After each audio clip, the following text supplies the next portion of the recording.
sanggup menggenapi imanku bersepakat percaya kuasanya. Ku terima sekarang kemenangan darimu. Ku terima sekarang,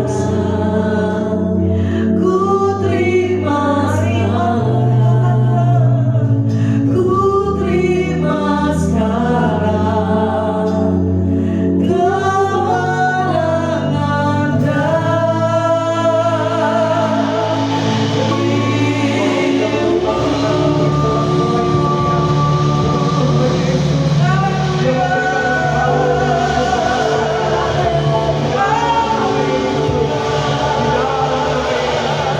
Kami akan berjalan ya Tuhan, dari kemenangan kepada kemenangan.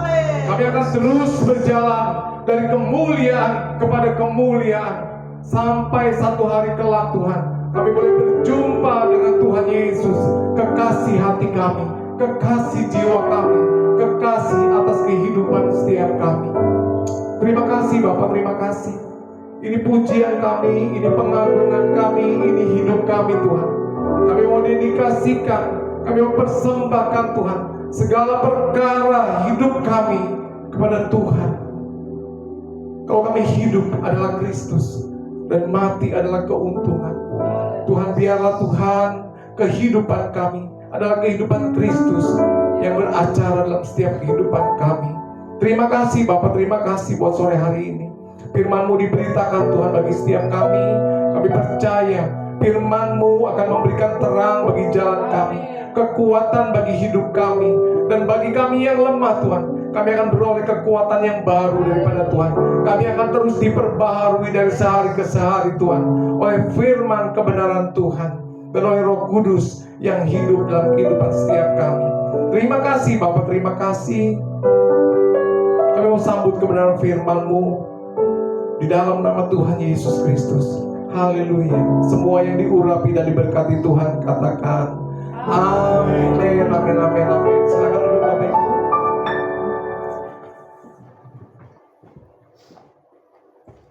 Ya, shalom buat kita semua. Shalom. Selamat diberkati, amin. Amin. Bapak Ibu, kita adalah umat-umat pemenang, ya. Kita adalah umat-umat pemenang di dalam Kristus Yesus. Saudara dan saya adalah orang-orang pemenang.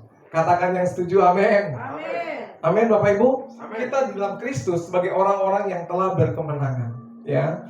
Bahkan saudara, ketika saya menyampaikan firman Tuhan bagi saudara, juga bagi diri saya, saudara, tahukah saudara bahwa Tuhan menjadikan sebuah bangsa itu dalam satu malam? Yeremia mencatat hal itu, ya. Nah, saudara tahu bangsa Israel yang begitu kecil tapi begitu kokoh, begitu luar biasa.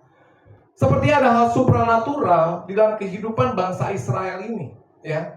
Karena ini adalah umat perjanjian, umat pilihan Tuhan. Sebab itu kita boleh melihat sepertinya ada sesuatu yang ganjil dengan Israel ini. Kok bisa ya? Dihujani rudal, dihujani dan lain sebagainya, kok bisa ditangkal ya?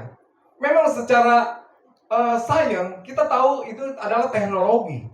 Tetapi secara iman kita percaya bahwa Israel adalah umat pilihan Tuhan. Sebab itu Tuhan yang berkehendak, Tuhan yang sanggup melindungi, menjagai, memproteksi dengan berbagai hal apapun yang Tuhan mau, ya. Nah, tetapi kita harus tahu bahwa Israel sebagai suatu bangsa yang besar itu, saudara tahu awal Israel sebelum menjadi Israel, nama Israel siapa? Ada yang tahu? Siapa? Sebelum Israel, namanya adalah Yakub.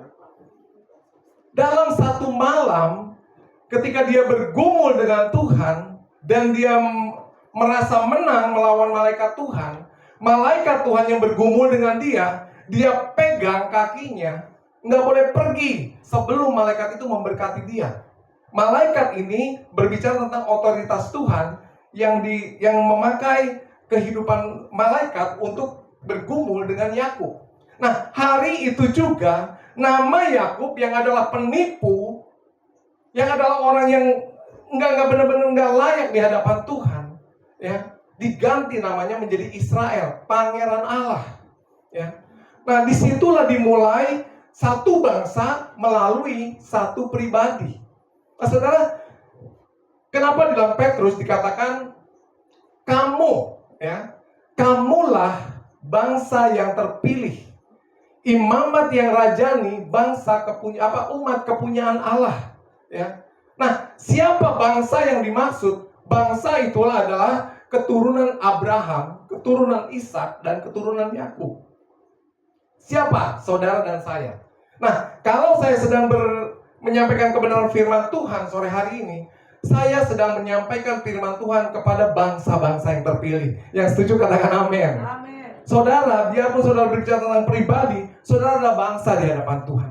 Saudara adalah umat pemenang. Nah, saudara berbicara tentang pemenang, dari mana saya bisa mengindikasikan bahwa saudara dan saya adalah umat pemenang? Saudara, tahukah saudara, dari benih orang tua laki-laki kita, berapa juta sperma yang masuk ke ibu kita? Berapa kompetisi yang terjadi? Kalau kompetisi kita cuma menawan 1:100, kita menang, kita aja udah senang. Di dalam satu kelas berkompetisi, ada 24 siswa, kita ranking pertama, kita udah senang, udah menang, ya. Tetapi kita berkompetisi dengan jutaan sperma. Dan yang pemenangnya adalah saudara dan saya. Katakan sampai kanan kiri, kamu pemenangnya. Yang lain kemana? Yang lain kemana? Yang lain? Yang lain kemana? Yang lain mati. Kita adalah pemenang-pemenang dalam kehidupan. Dan Tuhan mau kita menang bukan hanya di awal, tetapi kita menang biarlah sampai kepada kesudahan dunia ini. Kita masuk ke dalam kerajaan kekal bersama dengan Tuhan Yesus, ya. Nah, tetapi Tuhan Yesus sendiri mempunyai the way, ya, mempunyai jalan yang harus kita lalui dan harus kita hidupi dalam kehidupan kita. Kalau kita keluar dari jalan itu, kita tidak mengikuti jalan itu, kita tidak mengikuti patronnya Tuhan, kita tidak mengikuti blueprintnya Tuhan, kita tidak mengikuti berita acaranya Tuhan, jangan salahkan Tuhan kalau kita tersesat, ya. Kalau kita tersesat, bahkan Alkitab mencatat kita bisa terhilang, ya. Kita tidak bisa kembali pulang. Nah, sebab itu kita yang ada pada saat sore hari ini, saya akan menyampaikan tentang berita surga, ya. Kalau kita mendengar berita CNN, berita TV One, oh kita udah senang, ya, udah senang, mau tahu nih beritanya. Si A sampai akhirnya endingnya seperti apa. Nah, apalagi ini berita surga. Berita surga ini harus kita ketahui dari awal sampai akhir. Dan kita hidup dalam apa yang menjadi keinginan hatinya Tuhan buat kita, ya. Kita bukan hidup bagi diri kita, tetapi kita hidup menurut blueprintnya Tuhan, menurut keinginan hatinya Tuhan, menurut maunya Tuhan buat kehidupan kita. Dan ini Tuhan sudah tentukan, Tuhan sudah tetapkan dalam kehidupan kita. Kalau kita melenceng, kalau kita terhilang, kalau kita kesasar, bukan salah daripada Tuhan, tetapi kitalah yang lebih memilih jalan kita sendiri. Nah, sebab itu mari melalui refleksi firman Tuhan sore hari ini, berita sorga ini biarlah menjadi berita kemenangan bagi kita. Yang mau katakan amin. Alkitab, Bapak Ibu, kalau kita peres, ya, kayak jeruk aja nih diperes. Kalau kita peres gitu, ya, sampai kita dapatkan inti sarinya, Alkitab ini dari perjanjian lama sampai kepada perjanjian baru itu berbicara tentang kasih. Katakan bersama saya, kasih. Kasih. Nah, berbicara kasih bukan hanya sekedar perbuatan, tetapi berbicara kasih ini adalah berbicara tentang Tuhan Yesus. Dari awal kejadian sampai kepada kitab Wahyu, yang disebut, yang diucapkan, yang ditinggikan adalah nama Yesus. Nama di atas segala nama. Tuhan di atas segala Tuhan. Dialah Tuhan Yesus Kristus. Ya. Nah, lalu apa yang menjadi bukti kalau Tuhan Yesus itu adalah kasih? Ya. Tema besar Alkitab, kalau ditanya, apa sih tema besar Alkitab? Saudara cukup menjawab Yohanes 3 ayat 16. Apa bunyinya? Karena begitu besar kasih Allah akan dunia ini, sehingga ia mengaruniakan anaknya yang tunggal, supaya barang siapa yang percaya kepadanya tidak binasa, melainkan beroleh hidup yang kekal. Itulah tema besar Alkitab bagi saudara dan saya. Ya, nah tentunya kita akan melihat kronologis berita surga ini apa sih? Ya, apa sih pemberitaan surgawi ini bagi saudara dan saya? Ya, kita akan buka secara cepat dalam Lukas 2, Lukas 2.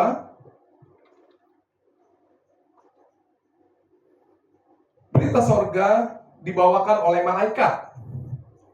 Berita sorga dibawakan oleh Tuhan Yesus yang adalah pemilik sorga itu sendiri. Dan ketiga, berita sorga dibawakan oleh saudara dan saya karena kita adalah sebagai warga negara kerajaan sorga. Sesungguhnya kita adalah warga negara kerajaan Allah. Ya, artinya tiga hal ini, tiga pribadi ini, malaikat, Tuhan Yesus, dan kita sebagai warga kerajaan sorga. Lukas 2 ayat 8-15. Saya akan bacakan dengan cepat. Di daerah itu ada gembala-gembala, ini malaikat yang berfirman, yang menyampaikan firman Tuhan. Gembala-gembala yang tinggal di padang menjaga kawanan ternak mereka pada waktu malam. Tiba-tiba berdirilah seorang malaikat Tuhan di dekat mereka, dan kemuliaan Tuhan bersinar meliputi mereka, dan mereka sangat ketakutan. Lalu kata malaikat itu kepada mereka, "Jangan takut, sebab sesungguhnya aku memberitakan kepadamu kesukaan besar untuk seluruh bangsa." Ya, untuk seluruh, baik pribadi lepas pribadi maupun bangsa. Nah saudara, sekali lagi saya teringat kalau kita berbicara tentang bangsa, kamulah bangsa yang terpilih. Menurut saudara, adakah di muka bumi ini yang benar-benar bangsa yang terpilih? Secara bangsa gitu ya saudara, secara kumpulan orang, kumpulan manusia yang mendirikan sebuah bangsa. Adakah bangsa yang terpilih di hadapan Tuhan? Sesungguhnya tidak ada. Israel pun sampai hari ini Tuhanlah yang memilih bangsa Israel. Tetapi bangsa Israel sendiri itu tidak mencerminkan sebagai bangsa atau imamat yang rajani. Kenapa?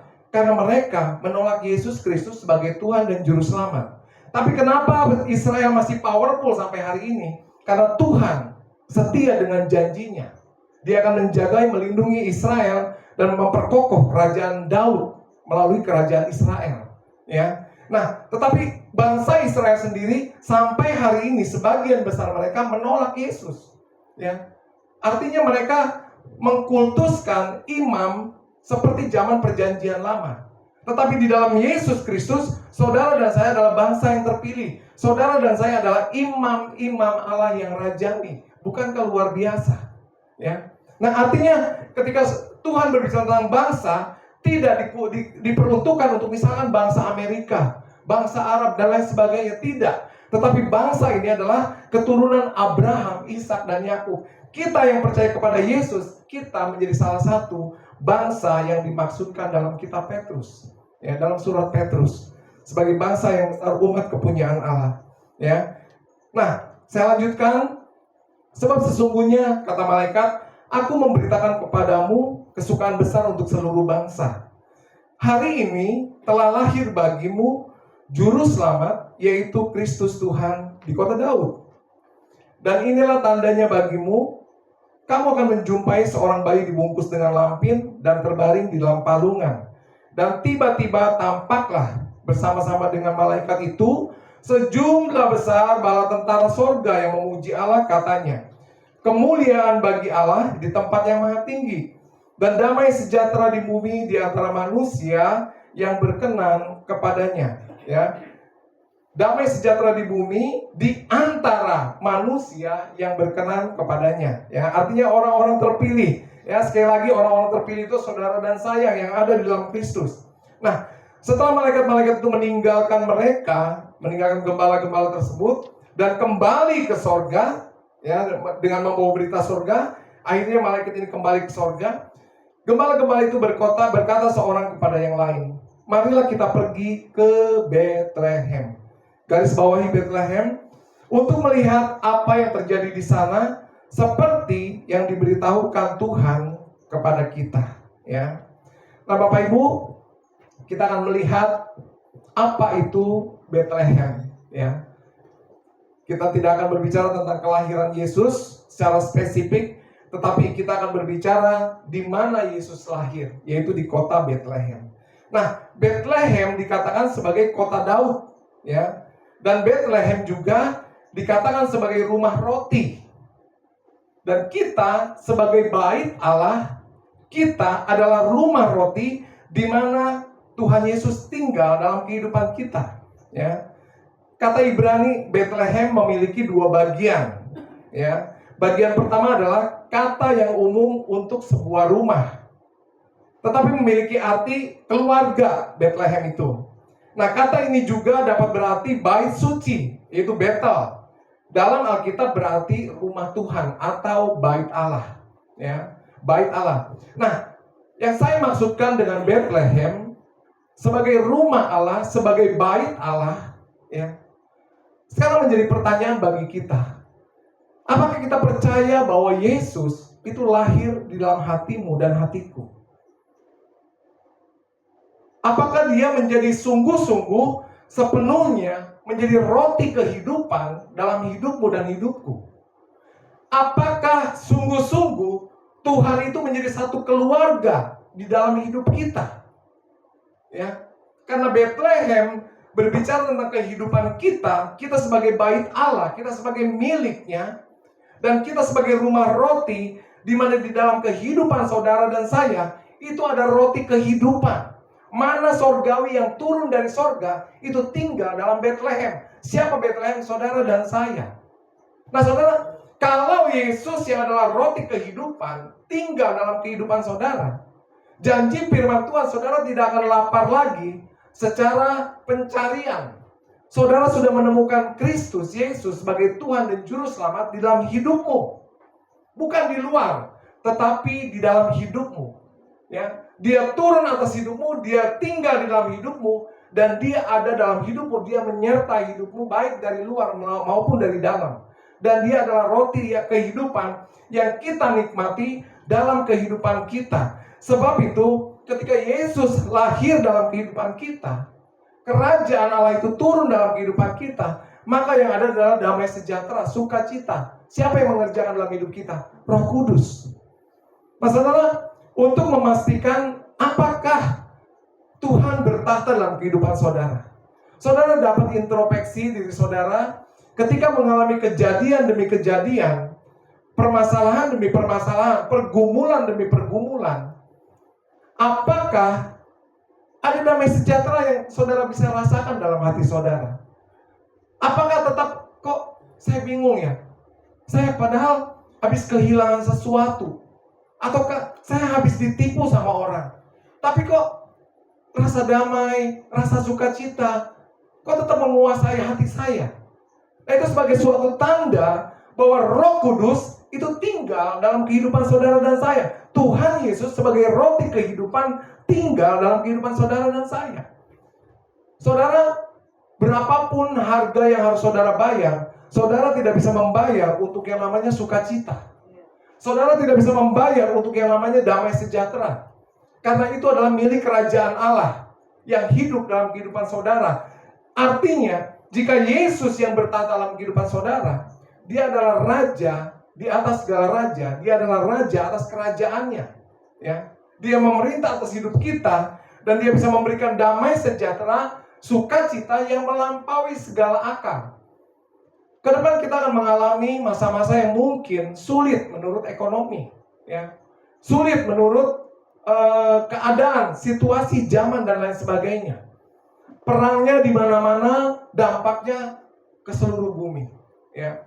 Tetapi perhatikanlah, ketika rumah kita sebagai Betlehemnya Tuhan, maka di situ adalah rumah roti, ada rumah kehidupan, ada rumah yang mendatangkan damai sejahtera, sukacita, ada kebahagiaan di dalam keluarga, yaitu di dalam hidup kita, ya. Tidak terkontaminasi oleh sesuatu indikasi dari luar, tetapi damai sejahtera itu kok bisa ya?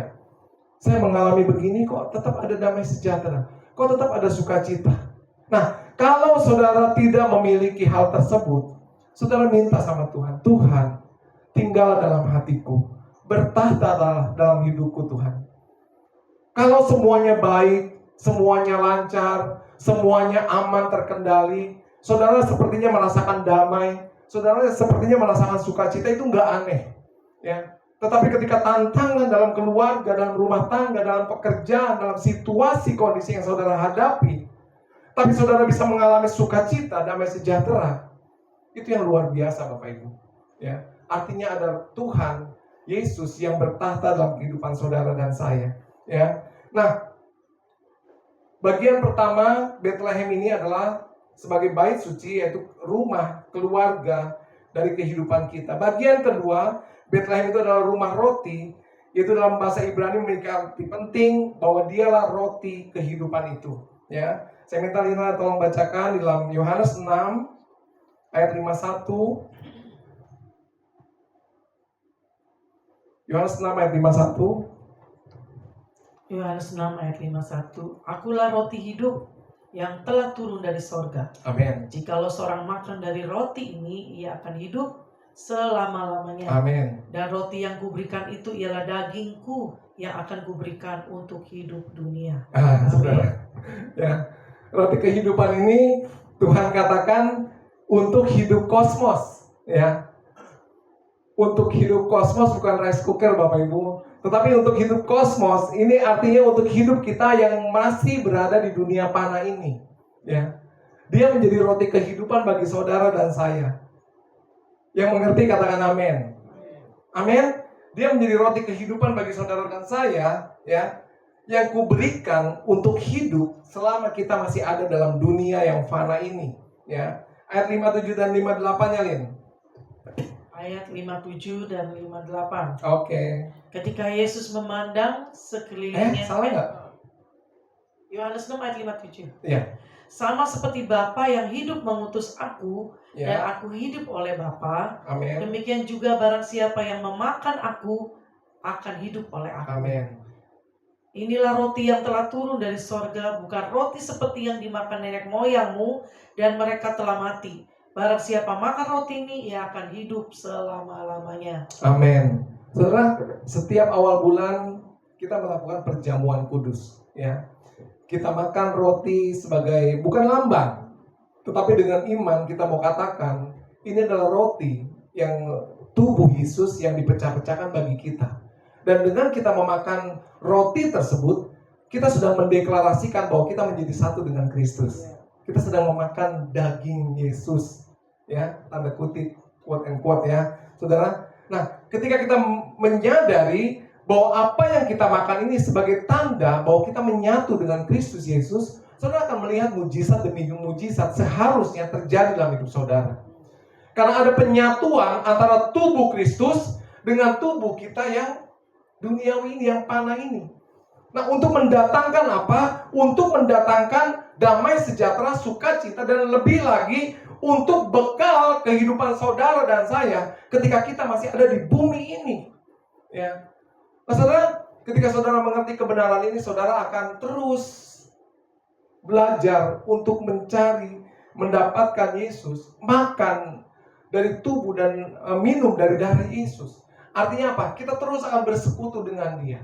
Kita terus akan melakukan persekutuan yang intim dengan Dia.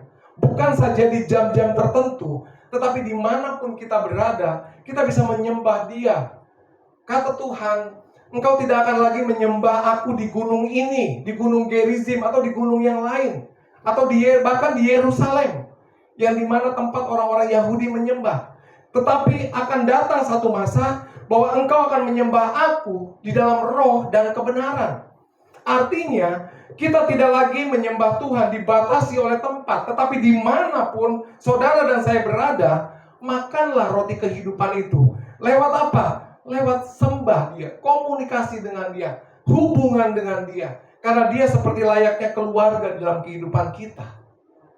Karena Dia adalah roti kehidupan yang diberikan untuk kita boleh konsumsi setiap saat, setiap waktu dalam hidup kita. Saudara akan mengalami, akan ada perubahan ya dalam kehidupan saudara. Tubuh saudara akan Tuhan buat menjadi tubuh yang rohani, maksudnya tubuh yang mengalami kesehatan, kesembuhan ilahi yang luar biasa. Kita tahu bahwa tubuh kita memiliki miliaran sel, saudara. Ya, di dalam sel ada DNA. Ya, nah ini begitu kompleks, begitu rumit. Ada aja satu sel yang bandel. Ini sel ini karena bandel, itu dia bisa jadi kanker. Ya, tetapi mari kita mempunyai roti kehidupan, yaitu Yesus Kristus. Saudara, hal tersebut tidak bisa kita terima dengan logika, ya. Tidak bisa kita terima dengan sains, ilmu pengetahuan. Tetapi dengan iman, kita mau belajar, percayalah bahwa roti kehidupan itu adalah kehidupan kita. Dan roti kehidupan itu dikatakan bukan kepada roti yang diberikan ya kepada nenek moyangmu dan mereka mati. Ya, mati dalam keadaan artinya dalam keadaan fisik oleh karena kejahatan mereka, ya. Tetapi ketika kita makan roti dari kehidupan Yesus, ya, maka kita akan mengalami hidup, bahkan hidup untuk selama-lamanya, ya. Kalaupun sekarang ini masih ada orang, anak-anak Tuhan yang pada akhirnya mereka harus meninggal, di dalam Kristus Yesus kita tahu bahwa mereka tidak meninggal, mereka tertidur. Untuk suatu saat mereka mengalami kebangkitan, ya. Nah, yang pertama Bapak Ibu, mari, roti kehidupan itu adalah hidup saudara dan saya. Bethlehem itu adalah hidup saudara dan saya. Biarlah di situ terjadi hubungan keluarga yang intim dengan Tuhan Yesus. Kita mau hubungan keluarga kita baik. Bagaimana kalau hubungan kita keluarga kita baik, kalau kehubungan kita dengan Tuhan tidak baik? Ya, mari kita terus jalin hubungan kita dengan Tuhan. Tuhan selalu menunggu untuk kita datang sama Dia. Tuhan selalu menunggu untuk kita berkomunikasi dengan Dia.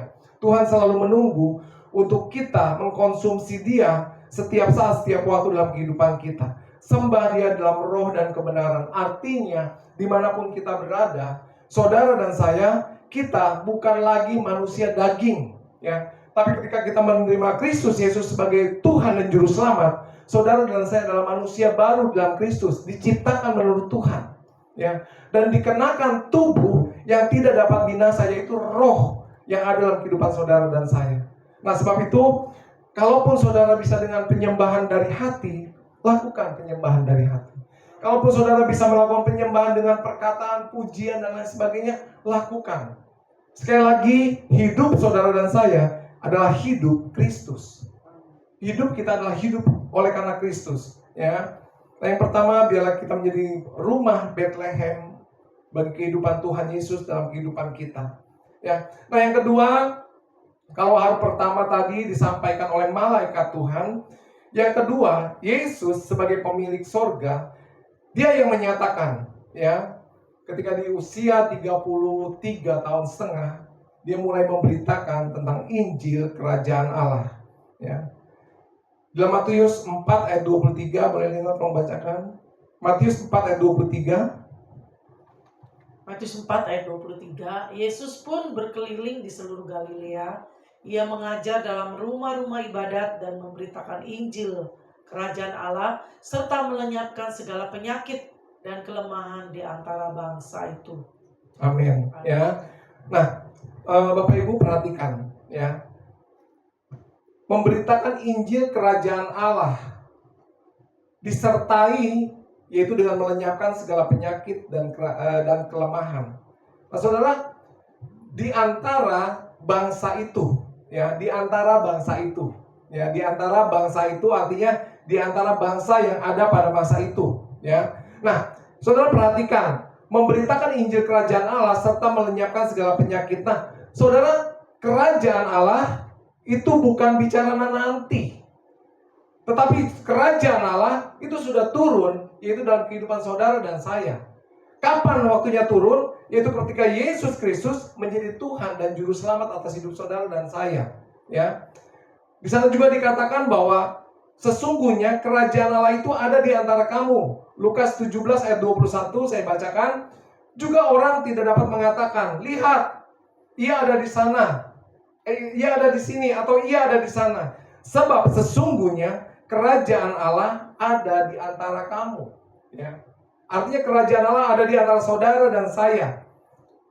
Roma 7:14 saya bacakan secara cepat untuk menyingkat tentang kerajaan Allah ini, saudara. Roma 14:17 saya dikatakan, sebab kerajaan Allah bukanlah soal makanan dan minuman, tapi soal kebenaran dan damai sejahtera dan sukacita oleh Roh Kudus. Ya. Dalam 1 Korintus 4 ayat 20, sebab kerajaan Allah bukan terdiri dari perkataan, tetapi dari kuasa. Nah, saudara, yang harus kita tangkap di sini adalah ketika kerajaan Allah itu bertahta dalam kehidupan kita, ketika Yesus bertahta dalam kehidupan kita, yaitu sebagai kerajaannya, sebagai rumah, sebagai tempat di mana Dia bertahta dalam kehidupan kita, saudara, ya. Di sana dikatakan bahwa ketika Injil kerajaan Allah itu ada dalam kehidupan kita, Dia sanggup melenyapkan segala penyakit dan kelemahan. Ya. Ketika Yesus bertahta dalam kehidupan saudara, menjadi raja dalam kehidupan kita, Dia sanggup melenyapkan segala penyakit dan kelemahan. Saudara, penyakit kita tahu banyak hal, saudara, yang ditimbulkan oleh berbagai hal dalam kehidupan kita. Dan kelemahan pun kita tahu banyak di antara kita yang lemah mungkin dalam banyak hal. Dalam faktor tertentu, dalam banyak faktor lainnya, mungkin kita banyak hal yang sepertinya kita lemah, ya. Tetapi ketika kerajaan Allah, ketika Yesus bertahta dalam kehidupan kita dan tinggal dalam kehidupan kita, saudara, janji firman Tuhan, Dia akan melenyapkan segala penyakit dan kelemahan, yaitu di antara kita yang ada dalam hidup kita, ya. Nah, tetapi kembali lagi, yang menjadi pertanyaan bagi kita, apakah kita percaya akan hal ini? Apakah kita ragu akan hal ini? Saudara, Petrus harus berjalan di atas air. Apakah Petrus orang yang suci? Apakah Petrus orang yang layak di hadapan Tuhan? Dia banyak mengecewakan hati Tuhan. Ya, dia banyak mengecewakan Tuhan Yesus. Tetapi kata Tuhan Yesus, jika engkau percaya, mari datang kepadaku. Karena Petrus percaya pada waktu itu, dia datang kepada Tuhan Yesus. Terlepas dari dia layak atau tidak layak di hadapan Tuhan, dia bisa berjalan di atas air, menghampiri Tuhan Yesus. Tetapi apa yang menggagalkan Petrus adalah keraguannya, kebimbangannya. Ketika dirasanya angin bertiup di kakinya, ada air yang mulai menyentuh kakinya. Di situ dia mulai meragukan. Tatapannya tidak fokus lagi kepada Yesus, tapi tatapannya fokus kepada situasi dan keadaan. Akhirnya karena keraguannya dia harus tenggelam, ya. Tapi oleh karena kasih Tuhan, dia ditarik tangannya oleh Tuhan Yesus dan dikembalikan kepada perahu yang mereka gunakan, ya. Nah, artinya pertanyaannya ada pada kita. Apakah kita percaya bahwa Dia roti kehidupan yang sanggup bekerja dalam kehidupan kita, mengalahkan setiap situasi, kondisi, bahkan berbagai penyakit dan kelemahan kita, ya. Tidak ada yang sempurna di antara kita. Kita membutuhkan Tuhan. Amin. Kita membutuhkan Dia bertahta dalam kehidupan kita, ya. Nah, Bapak Ibu, orang yang tidak dapat masuk ke dalam kehidupan kerajaan Allah. Kita lihat Galatia 5 ayat 19 sampai 20. Orang yang tidak dapat masuk ke dalam lingkungan kerajaan Allah, ya. Seharusnya kita dituntun oleh Roh, tetapi oleh karena kita masih hidup menurut keinginan kita, menurut daging kita, maka kita tidak akan mendapat bagian dalam kerajaan Allah tersebut, ya. Dalam kebenaran, dalam damai sejahtera, dalam sukacita, yang ada adalah apa? Ketakutan, ya, kecemasan, kekhawatiran. Itu yang akan mewarnai kehidupan kita. Apa yang menyebabkan hal tersebut? Saudara, ini buat bahan introspeksi kita bersama. Galatia 5 ayat 19 sampai 20. Tolong Lina bacakan. Galatia 5 ayat 19 sampai 20. Perbuatan daging telah nyata, yaitu percabulan, kecemaran, hawa nafsu, penyembahan berhala, sihir, perseteruan, perselisihan, iri hati, amarah, kepentingan diri sendiri, percideraan, roh pemecah. Lanjut. Kedengkian, kemabukan, pesta pora, dan sebagainya. Terhadap semuanya itu kuperingatkan kamu seperti yang telah kubuat dahulu, bahwa barang siapa melakukan hal-hal yang demikian, ia tidak akan mendapat bagian dalam kerajaan Allah. Tadi sudah kita pelajari bahwa kerajaan Allah isinya adalah kebenaran, damai sejahtera, dan sukacita yang dikerjakan oleh Roh Kudus. Tetapi ketika kita masih menyadari bahwa kita masih hawa nafsu kita masih lebih besar, kecemaran yang kita lakukan dengan perkataan perbuatan kita, perseteruan, maunya berantem sama orang, berselisih paham, nggak kelar-kelar, iri hati, nggak suka melihat orang seneng, marah, terus mementingkan diri sendiri, percideraan, pemecah belah, iri dengki, kemabukan bukan hanya karena alkohol, tetapi kemabukan oleh karena kesenangan duniawi, pesta pora, dan sebagainya. Terhadap semua itu kuperingatkan kamu seperti yang telah kubuat dahulu, bahwa barang siapa melakukan hal yang demikian, ia tidak akan mendapat bagian dalam kerajaan sorga, kerajaan Allah. Artinya orang itu tidak akan memiliki kuasa dalam dirinya. Orang itu tidak akan memiliki damai sejahtera dalam dirinya. Orang itu tidak akan memiliki sukacita dalam dirinya. Ketika secara sadar dia masih hidup dalam perbuatan dagingnya. Nah, sebab itu Bapak Ibu, Tuhan adalah sumber kasih. Yang setuju katakan amin. Ketika kita terus menjalin hubungan dengan Dia sebagai roti kehidupan dalam kehidupan kita, kasihnya mengalir ke dalam kehidupan kita, rohnya mengalir, memperbesar kapasitas manusia roh kita. Dengan demikian, tanpa kita sadari, kok saya heran ya, dulu saya masih ego, mementingkan diri saya sendiri, kok sekarang saya lebih cenderung berbuat sesuatu untuk orang lain. Kok saya heran ya, semakin saya dekat Tuhan, kok saya udah nggak punya pikiran lagi untuk melukai orang lain, ya. Tetapi kasih yang ada, yang keluar dari hidup saya. Nah, itu suatu pertanda bahwa kerajaan Allah bertahta dalam kehidupan saudara dan saya. Saudara, jangan kita menantang mungkin gelombang badai dalam kehidupan kita pun, enggak ditantang pun itu bisa datang. Tetapi ketika itu datang dalam kehidupan kita, saudara, kerajaan Allah yang isinya adalah kebenaran, damai sejahtera, sukacita yang dikerjakan Roh Kudus, itu akan menguasai hati dan pikiran kita, melampaui pengetahuan kita, ya. Dirugikan, kok masih bisa tersenyum, kok masih bisa ketawa, ya. Terjadi sesuatu yang tidak mengenakan, kok masih bisa bersyukur sama Tuhan.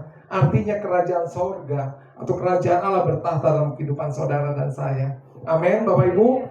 Nah, yang ketiga, yang terakhir, berita yang terakhir adalah berita tentang Roh Kudus, ya, yang disampaikan oleh Tuhan Yesus. Dia memberitakan bahwa dia akan pergi kepada Bapa untuk menyediakan tempat, lalu datang kembali, yaitu melalui Roh Kudusnya untuk memastikan, ya, memastikan kita sampai di tujuan dengan selamat, yaitu masuk ke dalam kerajaan sorga yang kekal, ya. Nah, Bapak Ibu, kalau kita sudah dilahirkan dari kandungan ibu kita, itu kita sudah terpilih. Kita dipanggil, kita masuk ke dalam rencana keselamatan Allah. Jangan gagalkan rencana keselamatan Tuhan dalam hidupmu dan hidupku, ya. Tetaplah jalan sesuai dengan rambu-rambunya Tuhan atau apa yang Tuhan inginkan dari kehidupan kita, ya. Nah, Roh Kudus, Dia mau memastikan bahwa kita sampai kepada tujuan akhir kita, yaitu keselamatan kekal. Kalau tadi roti kehidupan yaitu Tuhan Yesus memberikan kita kemampuan untuk kita hidup di dalam dunia yang fana ini, dan kemudian Roh Kudus akan menuntun kehidupan kita untuk memastikan kita sampai di tempat di mana Tuhan berada, yaitu di mana Tuhan Yesus berada. Kita akan lihat dalam Yohanes 14 ayat 15 sampai 18. Boleh Lina bacakan? Yohanes 14 ayat 15 sampai 18. Yohanes 14 ayat 15 sampai 18. Jikalau kamu mengasihi aku, kamu akan menuruti segala perintahku. Aku akan minta kepada Bapa dan Ia akan memberikan kepadamu seorang penolong yang lain, supaya Ia menyertai kamu selama-lamanya, yaitu Roh kebenaran. Dunia tidak dapat menerima Dia sebab dunia tidak melihat Dia dan tidak mengenal Dia.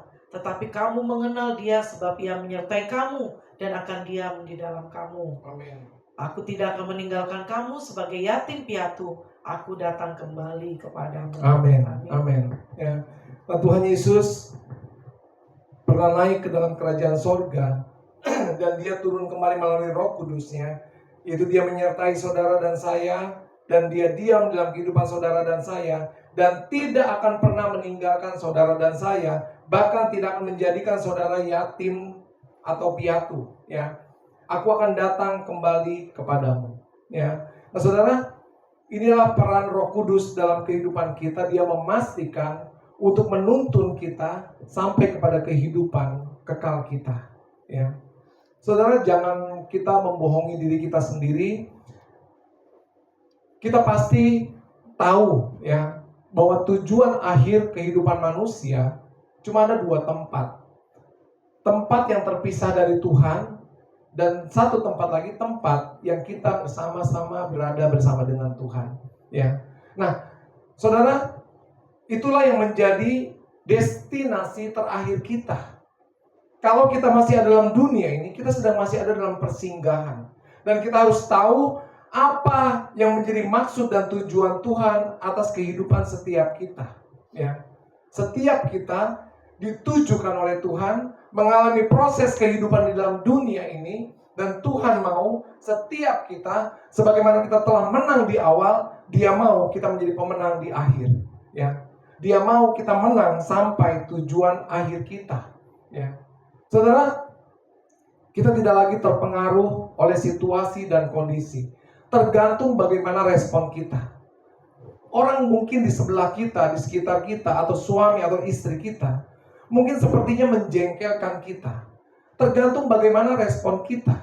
Apakah respon kita mau membalas ya kemarahan dengan kemarahan, atau kita terhadap teman mau membalas kejahatan dengan kejahatan? Itu tergantung kembali pada respon kita. Nah, kalau kita percaya bahwa ada Roh Kudus yang menuntun kehidupan kita, ya, yang ada ditinggal dalam kehidupan kita, tentunya kita tahu bahwa Roh Kudus itu sama dengan Yesus yang berbicara adalah kasih dalam kehidupan kita. Ya, keluar dari kehidupan kita, respon kita bukan membalas jahat dengan jahat, tetapi balas dengan kasih. Itu adalah respon kita.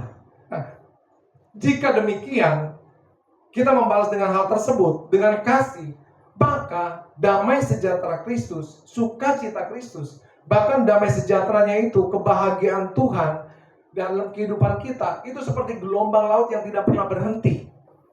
Kenapa itu bisa berhenti? Karena kita salah merespon atas situasi dan kondisi. Ya, sebab itu ketika ada situasi dan kondisi apapun yang terjadi dalam kehidupan kita, kita harus tahu bagaimana merespon dengan benar menurut kebenaran firman Tuhan. Jangan balas jahat dengan jahat, harus bisa mengampuni dan lain sebagainya. Ya, itulah panggilan kita, hidup di dalam kasih sebagaimana Yesus adalah kasih itu sendiri. Ya, nah, Bapak Ibu, respon kita pada saat kita mau menerima ketiga hal ini, saudara, ya, Tuhan sebagai roti kehidupan, ya, dan Tuhan memberikan kita Roh Kudusnya dalam kehidupan kita. Respon kita tentu kita sudah dibaptis dan kita sudah menerima Roh Kudus dalam kehidupan kita, ya. Dan kita tahu bahwa ketika Roh Kudus dicurahkan pada masa itu, tempat itu bergoyang, ya, menandakan Roh Kudus turun dalam kehidupan pada waktu itu. Dan sampai kepada saat ini kita boleh melihat bagaimana karunia-karunia Roh Kudus masih bekerja dalam kehidupan kita. Bahkan mungkin orang menyebutnya sebagai karunia dasar adalah karunia berbahasa lidah, ya. Karena di dalam GBI dan menurut firman Tuhan, orang yang dibaptis, tanda awal orang dibaptis dengan Roh Kudus adalah berbahasa lidah atau berbahasa roh, ya. Dan bahasa ini memang tidak bisa dipahami karena bahasa ini dikatakan dalam firman Tuhan. Paulus menjelaskan bahwa ini adalah rahasia hubungan kita dengan Tuhan, bahasa pribadi kita dengan Tuhan.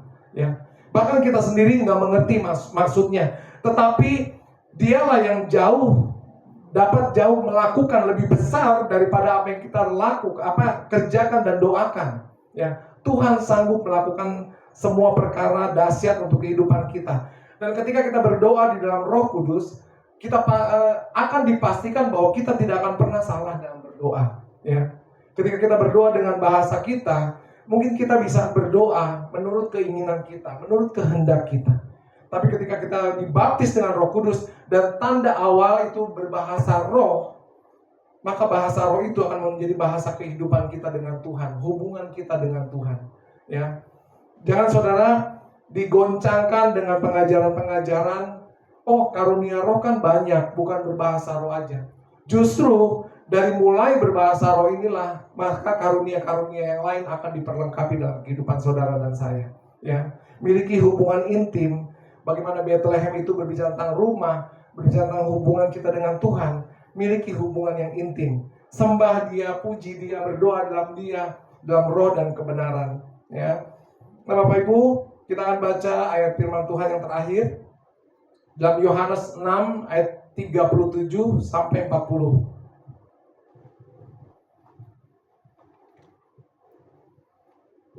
Ayat terakhir kita akan baca bersama-sama. Yohanes 6 ayat 37 sampai 40. Kita akan baca dalam hitungan 3, 2, 3. Semua yang diberikan Bapa kepadaku akan datang kepadaku. Dan barang siapa datang kepadaku, ia tidak akan kubuang. Sebab aku telah turun dari sorga, bukan untuk melakukan kehendakku, tetapi untuk melakukan kehendak Dia yang telah mengutus aku. Dan inilah kehendak Dia yang telah mengutus aku, yaitu supaya dari semua yang telah diberikannya kepadaku, jangan ada yang hilang, tetapi supaya kubangkitkan pada akhir zaman. Amin, Bapak Ibu. Coba perhatikan dalam ayat 37 tadi. Semua yang diberikan Bapa kepadaku akan datang kepadaku. Ya, pertama, semua yang diberikan Bapa kepadaku akan datang kepadaku. Dan barang siapa datang kepadaku, ini ada dua kata yang berbeda Bapak Ibu. Ya, pertama diberikan Bapa datang kepadaku, akan datang kepadaku, dan barang siapa datang kepadaku. Artinya Tuhan menghendaki semua orang datang. Ya, kepada Yesus. Semua yang diberikan Bapa kepadaku akan datang kepadaku. Tidak mungkin ada manusia di dunia ini yang tertolak oleh Tuhan. Ya, semua yang diberikan Bapa kepadaku akan datang kepadaku. Nah, tetapi yang merespon adalah, dan barang siapa yang datang kepadaku tidak akan kubuang. Saudara sudah merespon panggilan Tuhan. Saya sudah merespon panggilan Tuhan. Dan janji firman Tuhan kepada kita, yaitu kita tidak akan pernah dibuang. Dibuang dari mana? Dibuang dari hadiratnya. Dibuang dari kerajaannya. Dibuang dari kerajaan sorganya. Kita akan menjadi satu bersama dengan Dia. Ya. Dan inilah kehendak Dia yang telah mengutus aku, yaitu supaya semua yang telah diberikannya kepadaku jangan ada yang hilang, tetapi supaya kubangkitkan pada akhir zaman. Ya, sebab inilah kehendak Bapakku, yaitu supaya setiap orang yang melihat Anak dan yang percaya kepadanya beroleh hidup yang kekal, dan supaya aku membangkitkannya pada akhir zaman. Ya, saudara, berbicara tentang kematian, orang-orang yang mendahului kita, yang telah meninggal, ya. Pada waktu tanda diberi, sangkakala diberi, terjadi rapture, saudara. Sekali-kali kita tidak akan diubahkan sebelum mereka yang mati lebih dahulu dibangkitkan. Barulah kita yang masih hidup, kita akan diubahkan dalam sekejap untuk menyongsong Tuhan Yesus di awan-awan permai. Ya. Nah, itulah keselamatan akhir bagi orang-orang percaya. Ya. Bagi kita orang-orang yang terus menjalin hubungan sama Tuhan. yang terus dekat dengan Tuhan, yang terus kehidupan kita selaraskan dengan Tuhan. Ya, kalau Tuhan sudah memanggil kita, apa respon kita? Kalau Tuhan sudah menghendaki kita untuk datang kepada Yesus, apakah kita mau mengikuti kehendak Tuhan untuk datang kepada Dia? Ambil respon ini. Ya, ambil respon ini, datang sama Tuhan, pastikan saudara sudah dijadikan pemenang dari awal. Saudara tidak ada pikiran untuk saudara kalah. Kenapa? Karena saudara sudah menjadi pemenang dari awal. Ketika di dalam Kristus, saudara adalah pemenang-pemenang. Bukan oleh karena kekuatan saudara, tetapi karena kebersamaan saudara dengan Tuhan Yesus yang ada dalam kehidupan saudara. Ya, nah, selamat menjalani kehidupan di dalam Tuhan Yesus. Hari ini berita sorga begitu lengkap buat kita. Ya, kita adalah Betlehemnya, kita adalah rumah roti, kita adalah keluarga kerajaan Allah di dalam Kristus Yesus. Ya, kita adalah bangsa yang terpilih, imamat yang rajani. Jangan pernah meragukan siapa diri kita di hadapan manusia. Ya, diri kita di hadapan Tuhan adalah luar biasa. Kita bangsa yang kudus, umat kepunyaan Allah, imamat yang rajani. Ya, puji nama Tuhan. Untuk memberitakan apa? Untuk memberitakan bahwa kebesaran Tuhan, kedahsyatan Tuhan, bahwa tahun rahmat Tuhan akan datang buat setiap orang yang berjumpa dengan kehidupan kita. Kita akan menjadi saluran berkat bagi kehidupan mereka. Ya, puji nama Tuhan. Mari saya undang tim worship untuk maju ke depan.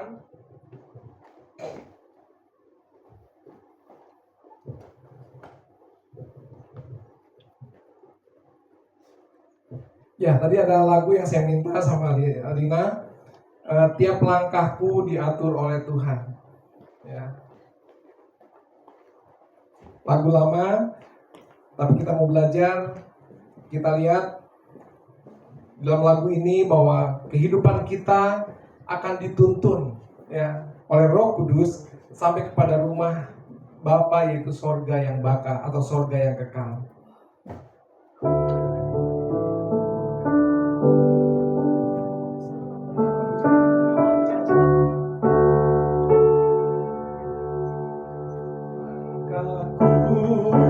Di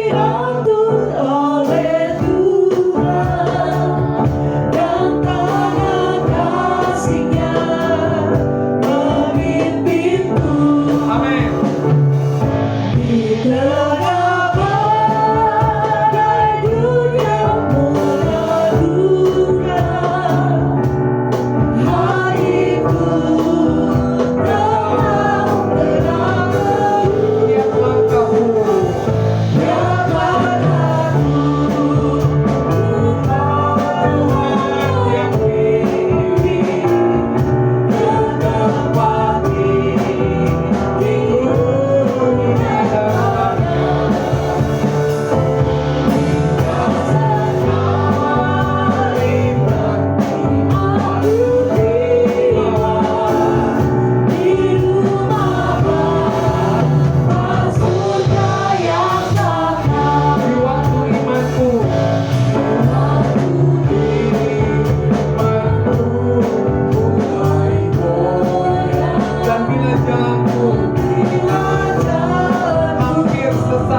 yang sempurna telah ku terima darimu. Amin, amin. Bukan karena kebaikanku, hanya oleh kasih karunia-Mu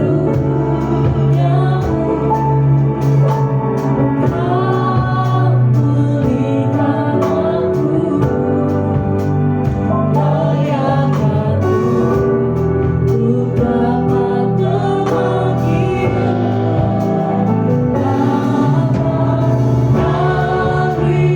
yang ku pinta saat ku mencari ku ketuk pintu-Mu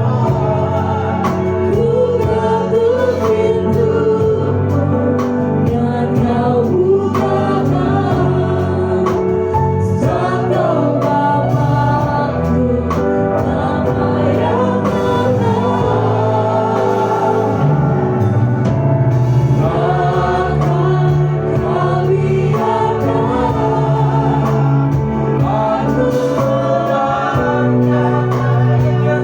beri yang ku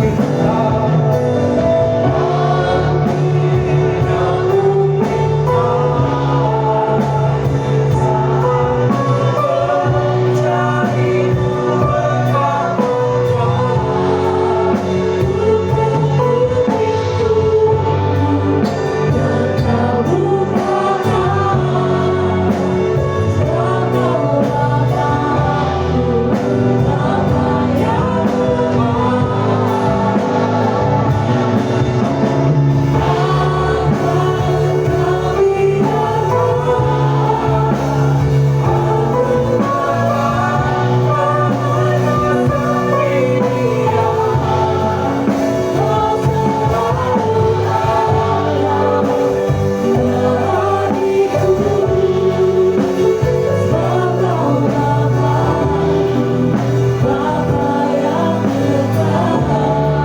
Saudara, malam hari ini firman Tuhan sudah diberitakan dalam Injil. Malaikat memberikan kabar gembira bahwa juru selamat telah lahir di kota Bethlehem.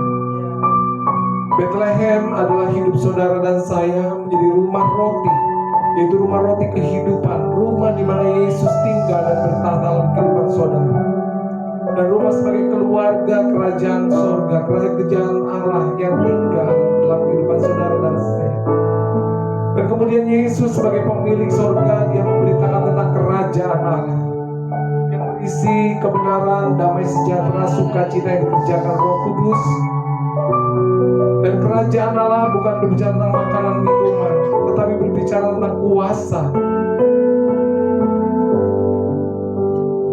Sebab itu Bapak Ibu, malam hari ini kabar baik sudah diberitakan bagi saudara dan saya.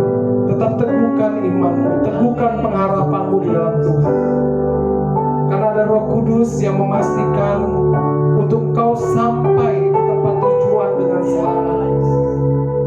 Dan ketika kau masih ada dalam dunia ini, Tuhan tahu apa yang kau butuhkan. Tuhan tahu apa yang kau perlukan. Dan dia telah menjadi roti kehidupan bagi hidupmu dan hidupku. Sebab itu tidak perlu kau takut, tidak perlu kau ragu, tidak perlu kau bimbang. Percayalah bahwa dia ada Tuhan yang baik, Bapa yang baik, Bapa yang kekal, yang siap mencukupkan apa yang dia keperluan kebutuhan. Terima kasih Bapa, terima kasih. Firman ini buat kehidupan kami Tuhan. Dan kami percaya bahwa firman ini akan menjadi hidup dalam kehidupan kami. Kami percaya dan kami akan mempercayai Tuhan. Kami akan merespon dengan benar. Kami mau percaya bahwa Engkau adalah roti kehidupan yang telah turun dalam kehidupan kami. Kami akan kuat, kami akan berjalan Tuhan Sekalipun badai, tantangan, topan menghadang di depan kami akan mampu melewatinya ya Bapa. Karena Engkau yang menyertai kehidupan kami. Terima kasih Bapa, terima kasih. Terima kasih Tuhan Yesus, terima kasih. Kau beri yang kupinta.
Terima kasih Tuhan, kami sungguh Tuhan memiliki Allah yang mulia, yang agung Tuhan. Engkau Yesus, Bapa yang kekal bagi kami.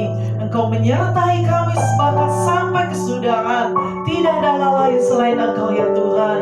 Kami mengucap syukur, kami bangga. Terima kasih ya Tuhan buat isi hati, buat firman-Mu. Di dalam nama Tuhan Yesus, biarlah Tuhan menjadi kekuatan, penghiburan, sukacita, damai sejahtera bagi kami Tuhan mendengar firman-Mu ini. Kami bersyukur, haleluya. Sama-sama kita katakan, amin. Puji Tuhan, silakan duduk saudaraku. Ya, terima kasih buat Pastor Teddy yang sudah